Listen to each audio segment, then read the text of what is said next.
What is going on? Hello, good afternoon, good evening, wherever this finds you. My name is Tanner Gears, and you are listening to this live career exploration event. I'm super excited that you're here, especially because I think I'm surrounded by people like me, people who are people with disabilities, people who are active job seekers, people who know that they deserve to have employment, to have the job, to have the opportunity, and are willing to do what it takes to get there.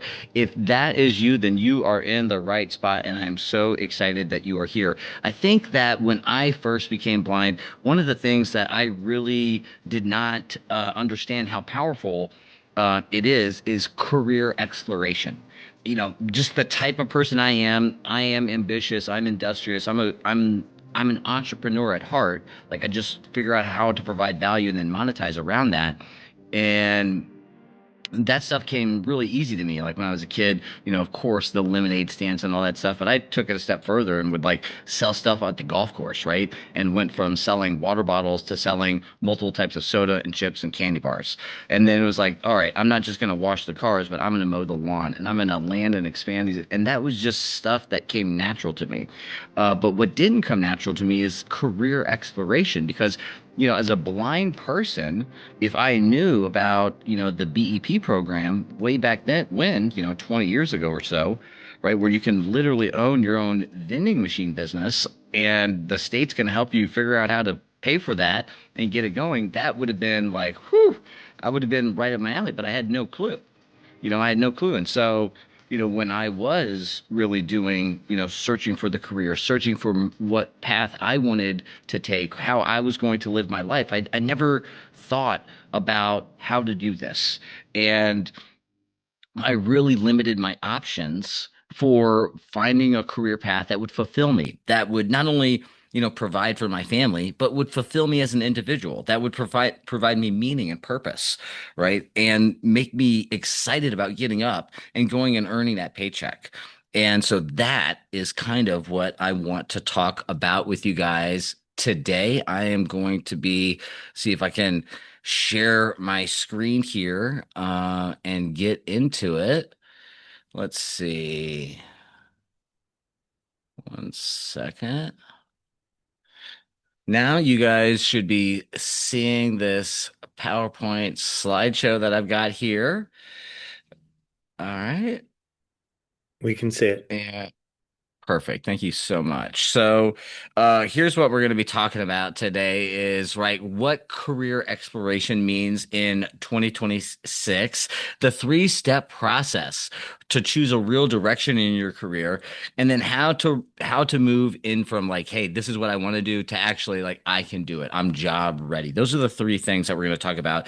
And I was kind of talking, I started the call talking a little bit about my journey, but my name is Tanner Gears. I'm founder and CEO of AccessAbility Officer. Our vision is that the U.S. disabled unemployment rate is the same as the U.S. unemployment rate. And so we do everything we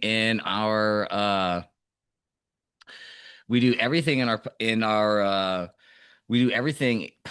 Jesus Christ. Let me take a step back.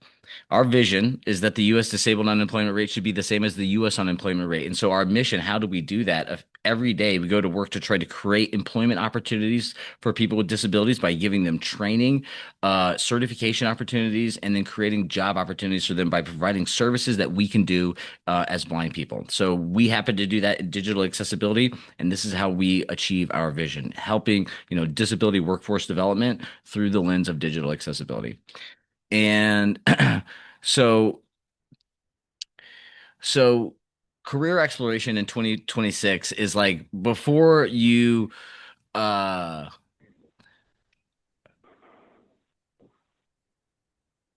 yeah. Um Sorry guys. I'm just it's been one of those days for me. When it's like been one of those days and just you think everything's going to work out the way it's supposed to and then it just doesn't. And then you just have to push on. You have to just keep going. Like, all these notifications that I keep getting popping up and I'm trying to read this PowerPoint slide you know and then when you expect things to be the way they are and they're not. It's just really frustrating. And so, but I'm going to show up and I don't even know if I can even follow this PowerPoint anymore. But anyway, um, so for me, like I was saying earlier, is that if I would have known, if I would have like strategically understood exactly how to do career exploration, right, then I would have probably been able to stumble upon the BEP program myself, even though no one told me about it, right? Just because no one told me about it, that's my bad, right? Like I can't blame somebody else for me not knowing something, right? Like it's upon me, it's upon us as people with disabilities to really understand how to creatively think about career exploration and identify the opportunities to get there, right? And so when we're thinking about career exploration, I can't emphasize this enough is that we need to, as people with severe disabilities, need to orient our vocational goals around the things that we know, the things that we like to do, the things that we're interested in, the things that we're passionate about, the things that we love, right? Because we've got to be focused on that long game. The only way that we're going to get to the point at which we're like capable of competing, like it's not a handout, it's not like, you don't want to be the token disability person, that you're actually competing for a job. The only way you're going to be able to do that is if you're committed to the long haul. You're committed to figuring out every single day how to better yourself. You understand that through the lens of value, understanding that through the lens of like, hey, I've got to provide a service that is more valuable to somebody else than the paycheck they're willing me to earn for it, right? So and that kind of commitment, like where I'm at today with digital accessibility, has taken over a decade, and I'm still learning, I'm still growing, as an entrepreneur, I'm still developing, I'm still trying to figure out ways to get better, I'm still trying to figure out how we can operate better as a business so that I can provide more value, more opportunities, more workforce development for people like me. I'm constantly growing. And so I can do that though. I have this passion, this drive, because this is my vision, this is my thing, and that I'm passionate about. I love this stuff. I love the opportunity to give someone who's blind like me the shot, right? Like when that chance was given to me, oh my gosh, it was incredible. And I just ran with it. And when you start to align your vocational goals around that, like the passion, when you get so lit up talking about something, whether it's like playing the tuba, or it's like, your favorite hockey team, or it's, painting, or it's audio, like you're a podcast, or, like whatever it is that you're super passionate about, and like this is me forever. This is something that I will love to do. That's career exploration. How do we figure out how you can get paid doing stuff that's directly related to that or around it? And I'll give an example. So, and I used a sports example. So I met a kid, Duke Piper. I held this when back in the day I used to be a Paralympian. And in order to get there, I'm not that genetically gifted. And in order to get there, I needed to surround myself, right, with all the people and the knowledge that it would take me to get there, right? Like I need to know what the best are doing so that I can align myself accordingly. I'm going to take that shortcut because I'm on a mission, and it's to go to the Paralympics. And so one of the things I did to do that was host something called the Athlete Summit. And I interviewed all these coaches, all these like world renowned people. I couldn't believe they wanted to talk to me, but all I wanted to do was be selfish. But I told them that, hey, I'm going to share this knowledge with everybody else. And they wanted to talk to me. And so while talking with them, I met this kid, Duke Piper, who was like one of the greatest hockey players, youth hockey players to ever like walk in the United States. His high school hockey team was like the recurring state championship. And as a freshman, he walked onto the varsity team, and was like the number one guy, was already getting letters as a freshman in high school. Long story short, he became super disabled. They don't even know exactly what happened to him, but he just needed to go to the hospital to stop talking, couldn't move. So, nonverbal and just basically a vegetable there. Like they knew his mind was there. And so he eventually worked his way back up to being somewhat mobile and like, being able to talk more.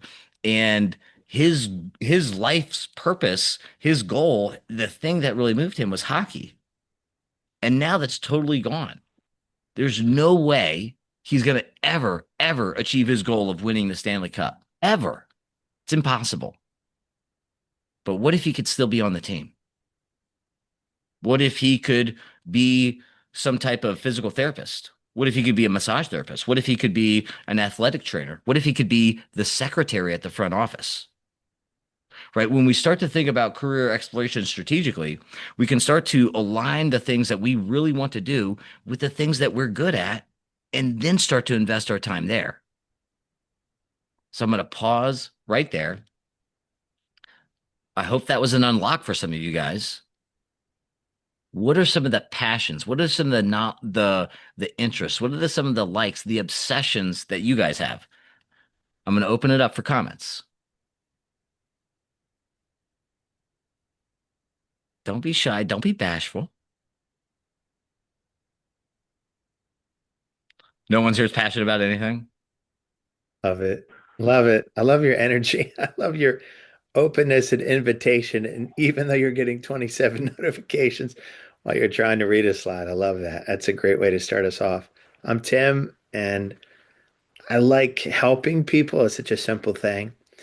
And I joined Toastmasters to improve my public speaking last century. That's how long ago it was. I joined in 98. Did that for a couple years and then traveled the country talking to people paid by a company to do it, to talk about insurance to insurance agents, and then lost my vision in a car accident Mm. about 6 years ago. And I've been working. I've had some care. Some of my vision has returned, not good, and I'm working on improving my public speaking again because I can't see the audience. And yet, I have all these tips that I've been able to help other people in their journey as I've been walking down mine. So that, and I like to do impersonations and impressions from time to time. So those are things I'm passionate about. Uh, yeah. I love it. I love it. Showman. I lost my sight in an auto accident 21 years ago. A tree came through my windshield and impaled me in the face. I was going too fast, lost control. If you want to share what happened with your accident. Uh, wow, that's first. Wow, that's a lot, Tanner. I'm sorry that that happened to you.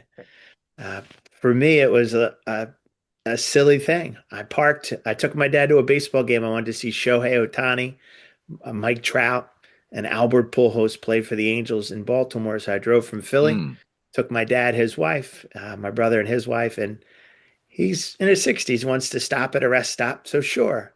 I'd been traveling so much, I didn't go anywhere. I'm staying in the car. And while parked and belted up, a guy rear-ended me, jacked me up, and I hit mm. my head, and I was ticked off, but okay. And the next day, I just my vision was blurry. Ended up I had a concussion and tears in my retina, and then eventually my retina is detached in both eyes, and had a series of surgeries to try to bring vitrectomies to try to bring the vision back. And through those, got some vision back in my left eye, which is great. And and then my right eye kept having trouble and vitreal hemorrhages and all that kind of stuff. So as simple as sitting in a parking spot uh, and getting rear-ended. I did though see Albert Pujols hit 2 home runs. Not an even trade, but something something I appreciated nonetheless. I did something nice for my dad along the way, so trying to keep a positive That attitude about that. the vibrancy, the vividness of that memory will be ingrained. I know that for me, some of those like the movies and the things that I saw like are just unforgettable. And even though like I've lived half my life now totally blind, and like even though sometimes now I even like I'm not sure what that might look like. Like I'm forgetting what stuff looks like. But but those movies, those scenes, like just it's going to be hard to erase that. Thank you so much for sharing. But, so when so you like to help people and you have this insurance background, you're getting back into speaking. And I think like people who can talk, there's so many opportunities for you. I mean, you know what the highest paid people are in an organization when if you take out executives and the owners, do you know who the highest paid people are? I don't. Tell me. Salespeople. Salespeople are the highest paid people because if you're not selling, where's the money coming from? Right. So salespeople in service businesses, in software businesses, in anything that's not and even in direct to consumer, right? Because you could be the spokesperson, you could be Jared, right? Of Subway. I hope you're not Jared. I hope no one is a child molester. I am so sorry for Wow, we putting just that on met, you, but that's Tim. great. Putting that in, Tim, for the record. Okay. But yeah, I mean, you could, but whatever, um, but especially in business, like if you're in B2B business sales, right? And it would be hard to do as a visually impaired person because nonverbal communication is so important in those kind of dynamics. But I mean, those people make hundreds and hundreds of thousands of dollars per year.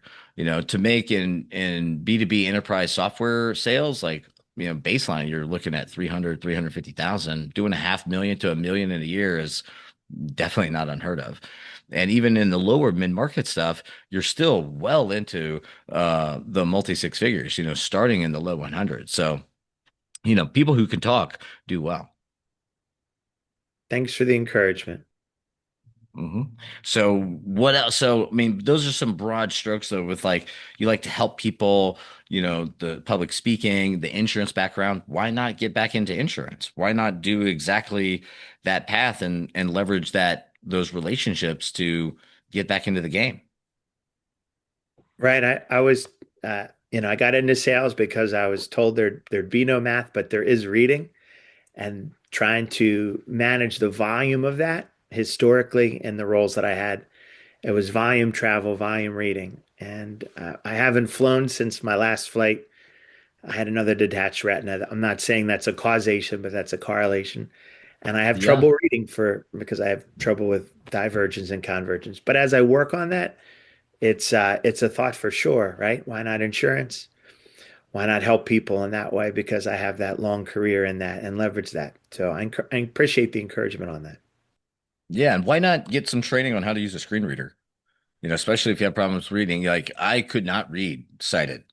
The last book I read before A Tale of Two Cities as a senior in high school, because I was forced to, it was a semester long project, um, was The Lost World in seventh grade. And then I became the Cliff Notes king because I could understand what the words mean, but I couldn't comprehend them when I read them together on a page. And then I lost my sight, found audiobooks, found screen reader. Now I read really fast. And I don't need sight. So it might be something to look into. But moving on to the next slide, the three-step process. So, oh, that's the so one is you want to kind of identify the direction, right? So like, what are you good at? What are you naturally good at? How, like, you're probably naturally talented to some things that you might be interested in. Or it's related to your talent, skills, and abilities are related to something that you like to do, something that you're fulfilled by. If you're a mom or a homemaker, that might be, planning and getting the kids off to all their things. Well, that really ties to project management. And, if you're, someone who really likes to do sports and statistics, like, I mean, I just said it, right? You could be a statistician. Like, how can you leverage? And then, why not do that for a sports team? Why not do that for something that's related to sports?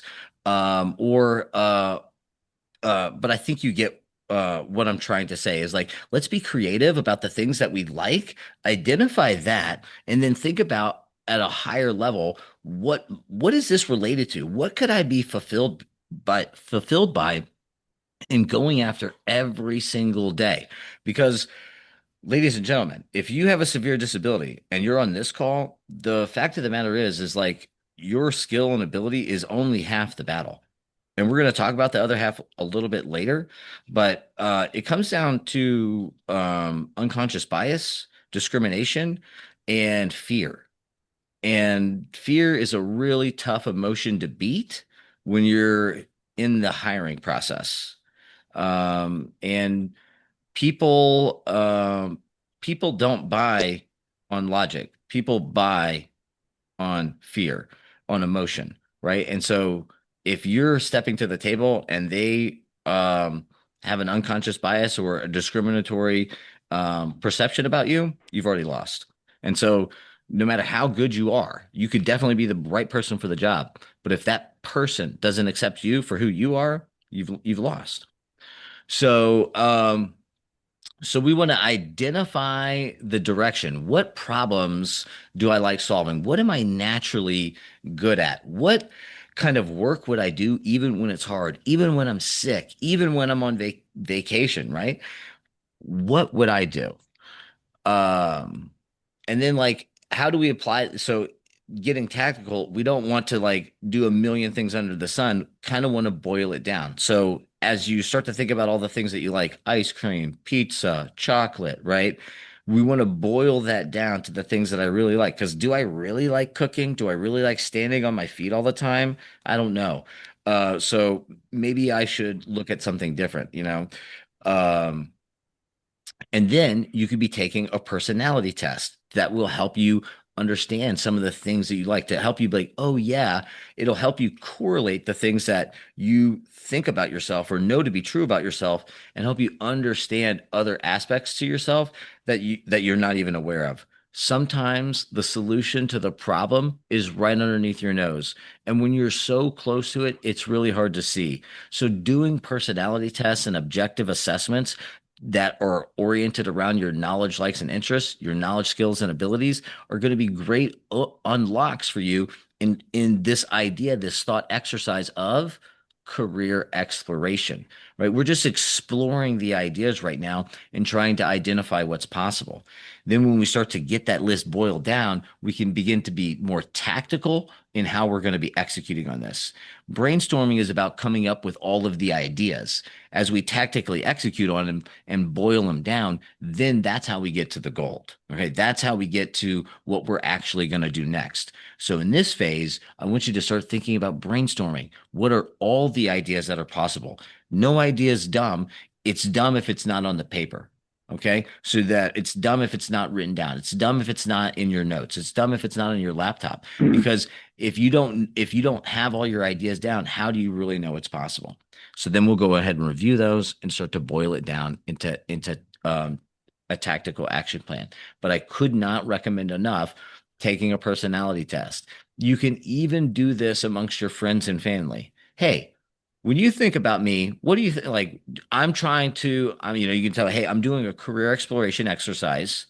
It would be really helpful for me if you just kind of tell me what you think about me. Like, what do you think that I like? What do you think that I'm really passionate about? If you thought about me in a certain situation, what would you think? What feedback would you give me about the things that, that I'm good at, that you think that I know a lot about, that I'm really interested in, that I'm always talking about, and get that feedback directly, objectively from somebody else. Because again, sometimes we're so close to ourselves, we can't even see the solution right under our own nose. Any questions or thoughts on that? No raise hands yet, Tanner. Thank you, Rada. All righty. So now like step two is, what are the opportunities in the marketplace? So I've got all of these ideas written down, and now I want to start to formulate some goals around them. So I kind of gave some examples earlier, right? Where, as a kid, it was not just about the lemonade stand. It was like, how do I expand out into selling multiple things at the golf course? Where do I get more traffic? Then as I was like, oh, I'm gonna wash cars. Oh, I'm gonna mow the grass. Oh, I'm gonna pull the weeds. Oh, what else can I do? I'm gonna do the windows. Do you guys need windows?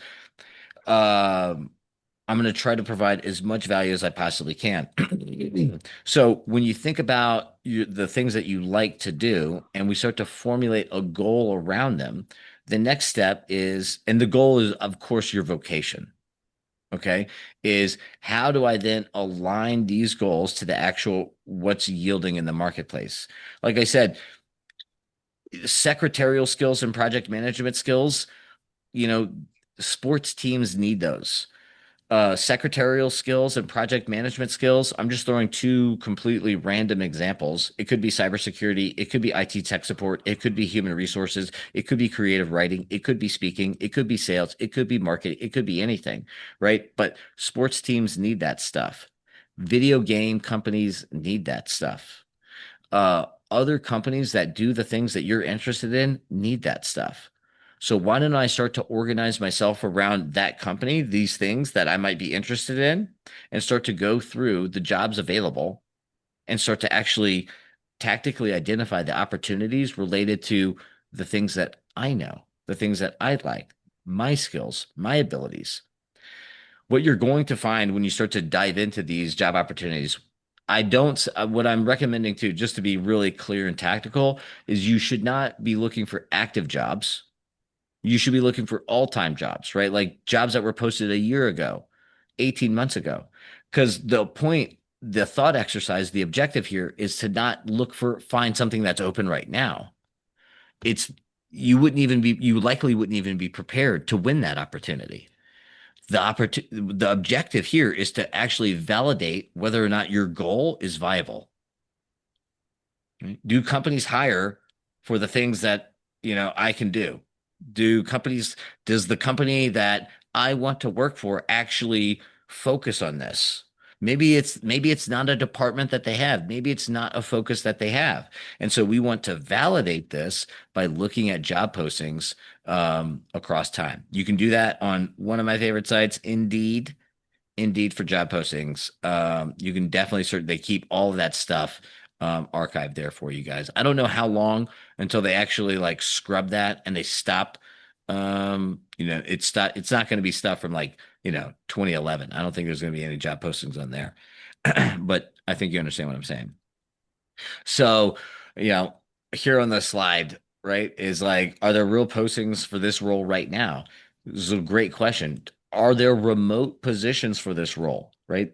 So, being realistic, where do I live as a disabled job seeker? Am I willing to relocate for the right opportunity? If not, then I need to be focusing my search on jobs that can be done remote. And if I take a step back, applying that to my likes, interests, passions, things that I love, that probably boils down a lot of those ideas into a goal that's actually realistic or a SMART goal, right? Something that's specific, measurable, what is it? Actionable, realistic, and time bound, um, or achievable. SMART, specific, measurable, achievable, realistic, and time bound. Um, and then what skills show up repeatedly in job descriptions, right? Hey, can I do this? And if not, then I'm going to be making an assessment of myself and I'm going to be working hard to get there, right? Because it's something that I want to do. It's something that I love to do. So I'm going to work hard to get there, to overcome the gaps in my skill sets. Don't fall in love with the job. Don't fall in love with the title. Fall in love with the skills and the abilities that it takes to get there. Right. And so this is going to fall perfectly in line with the next step, which is so critical, so critical. Um, so how the step three is prepare intentionally. Okay. And how do you become the candidate that employers trust? Um, so obviously you want to build skills that you can demonstrate. Um, the the reason why skills are only half the battle is because if you never get the call to actually show like earning certifications and having the skills might get you a seat at the table, but what actually puts food on your plate is people. And so as you begin to developing your skills, as you begin to developing understanding the things that you need to do, understanding how to play in the space, meaning identify events and webinars, things like this online, where you can show up and, like Tim did, demonstrate, hey, like I've got this experience. I've been in, insurance and I've done speaking and yada, yada, yada, yada. And then he kind of like slid in his story, making it emotional, right? And when he starts doing that, when he figures out the goal that he wants and he starts showing up and telling his story a little bit, right? He starts demonstrating his value. He starts answering questions, providing thought leadership, being in person. When he starts doing stuff for free in the community, when he starts working at the church or working at a nonprofit, when he starts developing more relationships with people in the space that he wants to play in, some type of speaking, some type, maybe it's insurance, maybe it's sales. He's going to be developing relationships, right? And as he's developing these relationships, they're going to know his goals, right? And then it's the recommendation, it's the referral. And that's when opportunity happens, right? It's the collision, it's the colliding, the chaos effect, the what universe working in mysterious ways. That's what it's going to feel like when all your knowledge, skill, and ability, the thing that you've been grinding yourself on for the past 10 years, showing up to write the next blog post, continuing to push through to the next chapter, staying up and being obsessed about the sentence structure and how does it sound, and that emotion that somebody feels when you close the chapter and end the page, right? They're going to put their neck out for you and be like, hey, you know what? Tanner, not only is he a great communicator, a hard worker. I've never seen anybody show up so consistently. He continues to do this, that, and the other thing, but he's great at this and he's great at that. And I think he'd be a great opportunity for this job. When you do that, it's like you don't even need to apply, right? It's like a resume. Who gives a shit about a resume? It's like, as a hiring manager, I want to talk to people that are recommended, that are vouched, that are like basically accredited people that I want to talk to. I want to do that because it makes my job easier, right? When we've made recent hires here at Accessibility Officer, the first thing that I do is talk to people that are already working for me. Hey, do you think anybody might be a good fit for this? This is the role that we're thinking about right now. What do you guys think?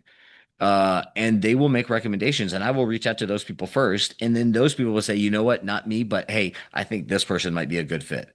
I don't even need to put up a job post to get all these candidates. That's why it's so tough right now. Is the talent is overwhelming. And so what we have to do is while we're continuing to build our skills and abilities, right? While we've done the career exploration, we've vetted that this is an actual realistic opportunity. Companies hire for this. And cherry on top, if it's a company I want to work for, um, and then we grind. We build our knowledge, skill, and ability, and we just keep getting better and better and better. But we're showing up and building the relationships to do it because people with disabilities were discriminated against. And the thing that overcomes the fear is people. People making recommendations about other people. That's how we eliminate fear. That's how we minimize unconscious bias. That's how we win at the hiring in the hiring process, in the interview process. That's how we win in the interview. Because when a person shows up and they see me and they see my dick face and they see that I got this eye patch on and they know that I'm blind, they can see my white cane, their guard's already up. Their risk, their spidey risk sense is like dee dee dee dee dee. And I've got a huge hill to climb. And I don't think it's really possible. But when someone speaks out on you ahead of time and they're coming to the meeting, hey, Tanner is a stud. He does this, that, the other thing. He happens to be blind, but he's one of the best I've ever seen at this. That's what you need. That's the other half of the coin. You have to develop the skill. You have to develop the knowledge. You have to develop the ability. And you have to develop the relationships to make it happen. I think that the easiest path to do that is aligning that effort towards the things that you're interested in, that you love, and that you would do for free anyway. Because for us, it takes a grind. It takes a long time. And I knew this firsthand when I got fired. The first job I applied to as a blind person, I got. I never knew how lucky that was until I got fired. Right. And then every job I applied for that I was easily qualified for, that I easily knew how to do, and I would crush. But I always got told no because no one saw how blind I was on the phone interview. No one saw how blind I was in the first in-person interview, even though I had the cane, because I'm making eye contact. I'm talking with my hands. I don't quote unquote look blind. I'm like blind, but not blind. And then when they actually see how blind I am, everything changes. And so that's how I know the cards are stacked against us. And I can't win. You can't win, right? Or it's really tough to win in the world where the cards are stacked against us. And relationships and people actually understanding you for who you are, seeing your value, seeing your skill, seeing your ability, and then vouching for you. That's how to win. That's how you expedite performance. That's how you build a network of people and opportunities where, like, I don't ever really have to, kind of worry about employment again. I'm so blessed. I'm so grateful. I'm so lucky, right? Because, you know, not because I own my own business, but because I've built the network around me that understands my knowledge, skill, and ability. They understand my passion and what I'm willing to do, and they're going to vouch for me. They'd say, "Hey, I mean, Tanner, you'd be lucky to have Tanner. Never doesn't show up, always does blah blah. It's people hire people, and so that's the other half of the equation. So again, let's recap: career exploration. It's about thoughts. It's about ideas. Brainstorm. What are the things that you like? Write them all down. Ask people about yourself. Get objective feedback about the things that you like, right? So that you can get someone else's perception about the things about yourself. It'll help you unlock new ideas. Take a personality test to find more out about yourself. Start to brainstorm all the ideas of where this might be actually possible. What type of companies do I like? What kind of things do I like? Would they hire for this? Do they hire secretaries? What about call centers? What about HR? What about IT? And then how do those jobs, right, align with your knowledge, skills, and interests, right? I'm really passionate about podcasts, or I'm about sports, or about art or design, or, whatever it is. And then try to find the jobs that align to that. Once you do, find out the skills that they're looking for in those people. It's right there in the job post. Doesn't have to be an active job post, it's just the job post. Validate that the opportunity exists, and then determine what skills you need to build to get there and be competitive. As you're building those skills, show up, go to the events, go to webinars, be in person, make people meet you, have conversations, teach them, make them aware you're just a person, right? It's uncomfortable, it's painful. I hate it. I hate it. I hate it. I do not like it. But I go to conferences and events all the time because I know that's the special sauce. I'm not even an extroverted person. Like, when you see me at events, I don't really say much. I like keep to myself. It's so painful for me, but I force myself to do it. And because I'm willing to go through that pain, I don't have any employment pains. It all stacks up. My skill, my ability, my capability as an individual I'm only able to demonstrate that in an employment situation because people trust that I can do it. People will recommend that I can do it. And the only way I was able to do that was actually getting in front of them consistently and proving myself to them. So as you guys are building your knowledge, skill, and ability in whatever domain that it is that you want to do, you've got to get out. You've got to get in front of people, even if it's remotely, but you've got to make yourself known. All right, I'm going to stop it right there. I'm going to open it up for Q&A, and it's okay if there's none. But I think that's a pretty good way to end it up right there.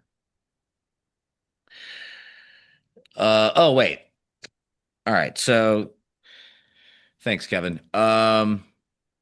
So that's like, kind of gives you a little bit of taste about how we think about things at Accessibility Officer and at ABLE, Accessible Bridgeway to Living, Learning, and Employment. Is that we want people to win. We're not going to pat you on your back. We're not here to give handouts. We're here to talk the truth and to help people get exactly where they're trying to go. And so we've developed training programs just for that purpose. So I mentioned it earlier. I have a digital accessibility company and I built a digital accessibility training program. It's a direct path to employment for anybody that has a vocational rehabilitation case in any of the states that we support. I think there's over 30 right now. It's at accessabilityofficer.com/vocational rehabilitation. We get a link in the comments. But The other one is our Workplace Readiness Accelerator program. If you're slacking on your office skills or you don't know how to do ticketing or project management, applications or how to use AI, we're an AI company. Everybody in our team can get an AI license if they so choose, and I'm constantly promoting it. I know the future. I can't stop AI. I wish that it wasn't here. I'm like concerned about what the implications You need are, a man. Shut up, voiceover. but but I'm teaching my team how to use it because I know that for us, people with disabilities, if we're not using it, then we're already two steps behind. So that, Workplace Readiness Accelerator program, everything from AI to, project management to Office to how to problem solve, how to use Chrome, and even some digital accessibility stuff in there too. And then our Getting Hired Playbook, which is all about how do you strategically source more job opportunities in a systematic way, which means like, how do you get recruiters to reach out to you for an interview? How do you get opportunities sent to you? How do you get people asking you for an interview when you've never applied for the job? How do you start to create relationships and the relationship development, the network that will bring jobs to you? How do you build the emotional capital that allows you to do all that effort of applying actually mean something? The Getting Hired Playbook is about not burning yourself out, submitting endless applications, and actually taking the high road, the long road of hey, I know that I have the knowledge, skill, and ability to do this job. Now it's time for me to develop the relationships in the space and build the trust through the hiring process so I can actually get that job. That is the Getting Hired Playbook. So those are our training programs. Just wanted to shout those out really quick. Thanks to Abel and Accessibility Officer for making webinars like this possible for you guys. But yeah, if you guys have any other random questions about the hiring process, how to get hired, or even specifically career exploration, would love to answer those for you. My wish is your command.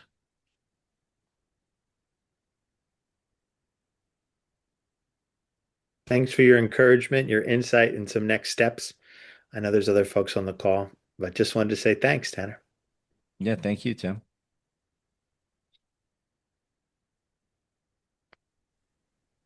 Hello. Don't be bashful. Yeah, go for it. Oh yes, my name is Kamala Milton, and the post that you had set up set about job seekers who are blind and disabled. Well, I told you that I am looking for a job as a person who enjoys advocating for people with developmental disabilities. And Love I it. enjoy reading and I enjoy writing. And I have a computer with screen reader and an iPhone with voiceover. As you can hear, my voiceover keep, talking over while I was talking. Mm.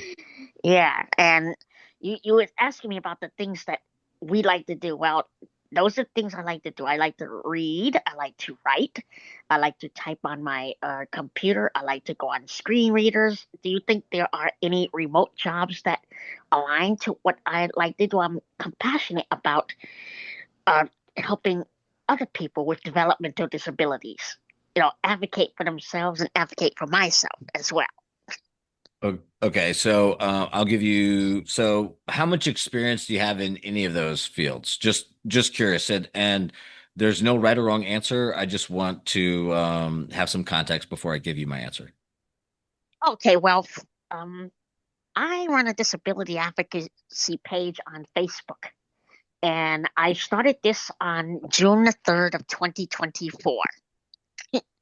And Okay, I write a lot of informational stuff and about chronic illness, mental health awareness, different types of disabilities and how they work. And I cool. post stuff about I'm my glad you own started personal there. experiences too.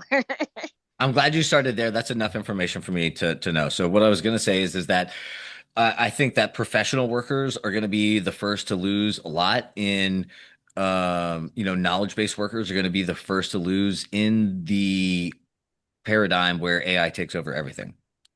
Oh, And so disability advocacy and and interacting with intellectual people with intellectual disabilities and supporting them, I think that that has completely insulated from the AI revolution. Um, Advocacy and communicating that, legislative approach, government, excuse me, political orientation, that is something that is completely insulated from AI disrupting it, right? Like it's going to be a long, long, long, long, long time before we have, if ever, before we have AI robots lobbyists, right? You know what I mean? Like Oh, that's just not going to happen, right? And so uh, politicians are going to want to speak with people. And people are going to want to hear from people. Something that you could definitely double down in, and also it's a relationship based thing. It's going to require you to be in person on location to really develop those relationships and expedite that. But I think that is an excellent field to be focused on for the long term and right now.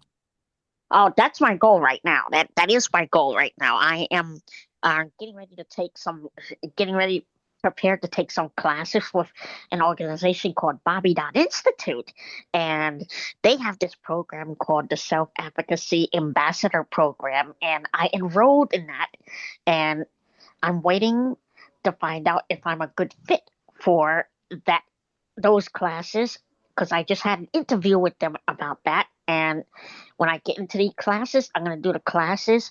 And then after I'm done with the classes for 2 months, then that's when they'll decide if I get the okay to start speaking publicly and, in different places to other people with developmental disabilities. It's exciting. I can't wait. That's awesome. Can't wait. I'd recommend two things. One is what we talked about earlier, which is look at the job posts related to the things that you want to be doing. It might sound weird, right? But you'll want to look at the specific skills and experience and perhaps even certifications that Uh-huh. those people are looking for, right? And Okay. you want to, even if you're not going to go after that stuff, you want to at least know about it and understand what the contextual implications are. The second thing, what was the second thing? Um, We yeah, said something about talking to people, finding out from the people, what they think about themselves, what they think about you. oh yeah, but my advice was specific to like, disability Mhm. advocacy and stuff Mhm. like that. But yeah, I would don't oh, the other thing is understand the different groups and not like there are a ton of foundations and government programs related to disability advocacy and intellectual disabilities, specifically if you're focused on intellectual disabilities and understanding those market forces, the interplay of how those foundations and boil down how the money flows. You got to Uh-huh. know how the money flows and those Uh-huh. dynamics for Yeah. you to really to understand how to navigate that situation. So what are the grants? How do the federal funds flow down? How is it administered at the state level? How do the foundations take and the nonprofits take advantage of that? How do they then hire companies to then service that? So that's like a quick 30-second quick and dirty, but that's what you need to be focused on is where the money flows, how it flows, and how it's administered. And Oh, I then gotta find out all you that stuff. right? And then so then layer it in with the job description knowledge, right? So Uh-huh. then you're able to then speak to those people within those Uh-huh. different, right? With it, and you can do the same thing at the different level for the federal agencies, for the state agencies, for the companies that service the state agencies. You can look at all those job descriptions and get a really, it's just a touch, but you'll get Mm-hmm. insights of how they work, the systems that they use, what's important to Yeah. them Mm-hmm. and the type of people that are working there, and that'll give you so much it'll separate you from everybody else if you're able to speak intelligently to all of those things without ever even being in the field. Oh wow. Okay. Oh yeah. Oh, So what's a your lot of email work address? I ahead. wanna. what's your email address? I'd like to talk to you more about all this. Well, the best place to speak to me more about stuff like this is on webinars like this. I usually don't make myself available for one-on-one consulting like that. I don't charge people for this stuff. Oh, I make it publicly available in platforms like this. oh, okay. Um, but it's a great question. It's a great question. Oh, If you wanted to get more access to me, it would be through our training programs, specifically the Getting Hired Playbook. I co-lead that training with another person. uh-huh. So the Getting Hired Playbook is probably the way to get the most face time with me. Oh, okay. Wow. All right. Well, Yeah. that's good. Mm-hmm.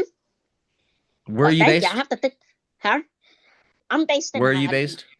I'm in Grayson, Georgia. I live with my family. Yeah, Perfect. Okay. Cool. and I'm totally blind, and I have a hearing impairment, and I have intellectual disabilities. Yep. Okay. So Uh-huh. we got a couple challenges, which is great, which is great, Oh yeah. and totally manageable. I love that you showed up. I love that you stepped up and you're participating, and I appreciate it. Now I don't want to mispronounce your name. Was it Kamala? Kamala. Yeah. Kamala, and my last name is Milton. Kamala Milton. Milton. Mm-hmm. Perfect. Oh Well, yeah. well, Kamala, I feel free to, we do have longtime listeners, right? And so, yeah, feel free to continue coming back and participating. I loved the question. Oh, thank you. Thank you. Yep. So I got about 7, 8 more minutes. Any other questions? Um, any other burning topics with you guys? Problems in interviews? How do you navigate a hiring process? How do we do more career exploration? Hey, I'm thinking about this idea. Mm. Oh, I don't hear anyone else that want to ask. I don't know. Hmm. Because I did have training on how to talk on an interview, for job readiness, but it's the same people Sure. I told you I'm with. Oh yeah, yeah. Oh, I Hmm. can I can go into the interview process. Like the way to really separate yourself in an interview isn't about the question, how you answer, is answer how you answer questions important? For sure. It is. Oh yes, yeah. You got to have good answers, but it's more about the questions that you ask and Uh, how you engage them by uh-huh, presenting the information that you already know about their uh, business. right. Okay. And Hmm. when you ask questions Hmm. and uh, provide insight that lets them know that you know intimate details about their business, then it's Uh-huh. like, whoa, how do you already know the systems that we're using? Oh my gosh, yes, we're dealing with that problem right now. What do you think? Productive conversations about like what it's like to actually have you in the job Hmm. is much more functional than just you fielding questions about whether or not you can do the job. Oh, okay. Wow. Yep. Oh yeah, because I was told to answer like in a positive way when they ask you for your weak weak weaknesses and your strengths. My strengths are that I am, very friendly and helpful. Um, I like to help people. I'm fascinated by their project.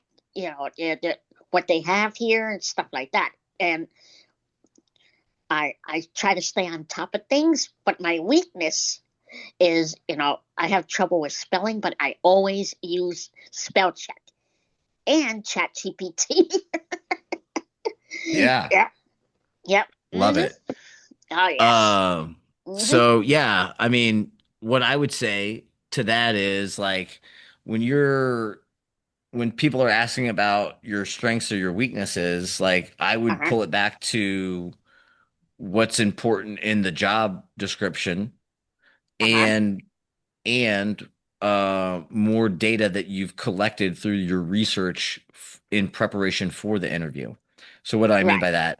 Uh, like if you're gonna say like your weaknesses, um, uh, you know, spelling and stuff like that. I loved how you brought it back to like, oh, but I use tools to overcome that, right? Which Yes. shows kind of like, hey, I'm Hmm. I'm a problem solver. I know my weaknesses, but I can work around them. But Uh-huh. but your strengths should be Uh-huh. aligned to the things that they identify that are important to them. Right. So if you see like, hey, we use Office, we do, this is important to us. I'm gonna, I'm gonna try to make it specific for the disability advocacy stuff. So if they say, in the job description, it says like, hey, you need to meet with politicians to do this. You need to present, presentation skills on this, et cetera on that. Whatever's in the job description, you'd be like, I'm really one of some of my strength. I mean, I have a lot of strengths. It's really tough for me to kind of talk about this, but some of my strengths are, really communicating important things in simple language and simple terms. Right. I'm great at presenting information and so I'm just pulling it back to like I'm just describing the ideal person that they've Uh-huh. identified in the Uh-huh. job description. So I I got understand. one raised hand. I'm gonna field that question, and then I got to run. Uh, That's from Jonathan.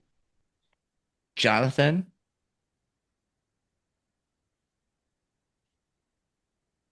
Hi, Jonathan Jonathan. Thomas. Mhm.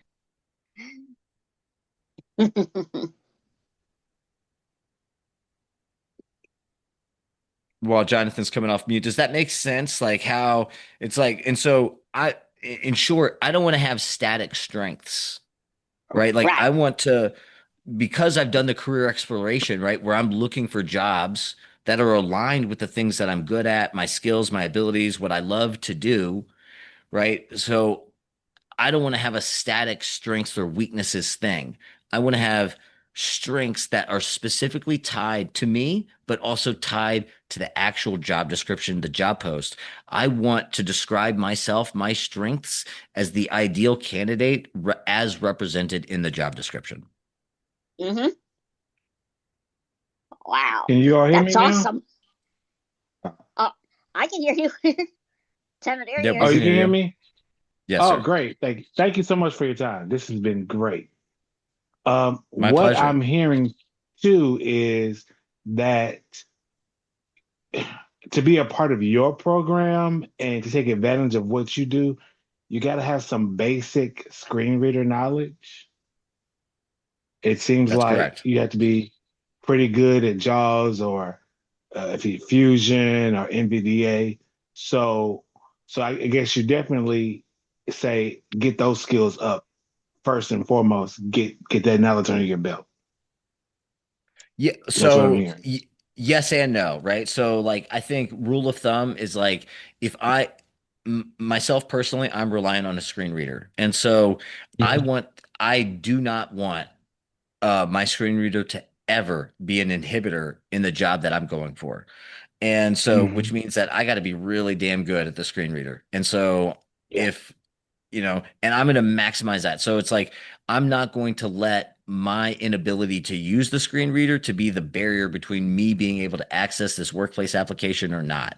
And oftentimes, I will tell you that Mhm. blind people who think their screen reader skills are amazing actually are not. And they've just never Hmm. been in the environment in which like a web-based application or like more kind of dynamic menus or dynamically changing content. They don't have a lot of experience in these more robust digital environments, and so they don't really perform as well. They haven't seen it before. um Mhm. so so yes and no, and that's kind of the purpose of the Workplace Readiness Accelerator program. It is to designed if you're not relying on a screen reader, if you're only relying on magnification, this part would not apply. What I'm about to say, just this next part. But if you are relying on a screen reader, it is designed to improve your screen reader skills from beginner to intermediate so that you could then have the requisite skills to get into the CAT program. So the Workplace Readiness Accelerator is a stepping stone to get into the Certified Accessibility Tester program if that is the path that you're looking for. if you're looking for vocational, like just a job in general, and already know that, hey, I need to develop my skills, the Workplace Readiness Accelerator program, again, designed to improve those foundational skills to go from beginner to intermediate. And then after you develop those, or as you're developing those, we start to do the Office, the internet, Chrome, the workplace Hmm. applications, AI, etc. So it builds upon Okay. itself. And that's an 8-week program. Okay, great. Okay. Okay. Because I've been taking JAWS classes, but it's like 1 hour a week. So I'm very not very basic. I'm enough to be dangerous, but Yeah. just to and I think the fear you're talking about, I'm scared that I'm gonna be in a situation and something's gonna come up that I can't do, and there's nobody to ask.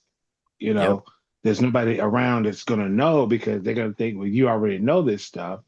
And so that's just pretty much my apprehension is like, am I ready? Like, do I have enough skill to get in a job and not, bomb? Because Yeah. I've known So people personally that have bombed. totally. It happens, right? And teaching Yeah. critical thinking, problem solving skills. And, that's one of the reasons why I love that AI is a part of the RAP program, the Workplace Readiness Accelerator program, is because AI is so good now at, providing so many accommodations. So I'll give it a quick example and then I got to go.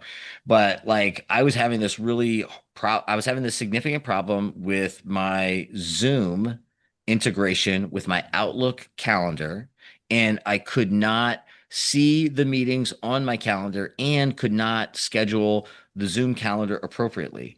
And I was on with Ira for over an hour with a person, they had mouse control sharing my screen, and they could not help me fix the problem. And we're using ChatGPT to like try to look up, directions on how to do it, could not figure it out. Right. So then I get off with them, and frustratedly, I took a screenshot of my screen and I pasted it into ChatGPT, and I'm like, this is what my screen looks like. Tell me what's wrong. And it's like, oh, the problem is this checkbox isn't checked. Do that and you'll fix it. And I did it and it was done like that. And so knowing how to use the tools that we have available to problem solve things like this is never been more advanced and robust. If we know how to use AI, we can do so many things, like so many things. And that's why I'm such an advocate for it, and I make it available to our internal team, is because the $30 a month that I pay for this tool is going to save you way more than an hour or the 2 hours that it would take to recoup that investment. Right. It means Mm. that you don't have to get tech support from somebody on somebody else. Right. We don't have to get distracted by solving this problem. Right. And more importantly, you're not even bringing up the problem. You're just solving it on your own. And that is one of the unwritten taxes that people like you and me face, is that we have these barriers, these problems that no one else has to solve. We have to figure out how to do it on top of figuring out how to do the job in the first place. And Mhm. that's why it's so important to be working on those skills consistently, ongoing. Never stop working on your screen reader skills. Never stop working on AT. Never stop studying whatever the field is that you're interested in, because all of that matters. And day in and day out, like, you only get good by being great every single day. Mm. I like that. So I got to Thank you. go. I love you guys so much. Thank y'all for being here. And go to able.org, able.org. There's two L's, able.org. We've got a ton, and slash blog. We've got a ton of resources on vocational rehabilitation, like how to get training, how to use AI, just very stuff that is going to be valuable in your job hunt. And we'll get more on the career exploration for you guys. And then if you guys are interested in the training programs that we offer, you can see those on Able as well, but also at accessabilityofficer.com/vocational rehabilitation. So accessibility officers with two A's, accessabilityofficer.com. At the bottom of the homepage, you can do a links list or just search for vocational rehabilitation. It's in the footer of the homepage. It's down there at the bottom, and that'll share all the information about all of our programs. But my name's Tanner Gers. I love you guys so much, and happy 2026. I hope it's off to a great start, and we'll be talking soon. Access Ability Officer. Ability is our middle name.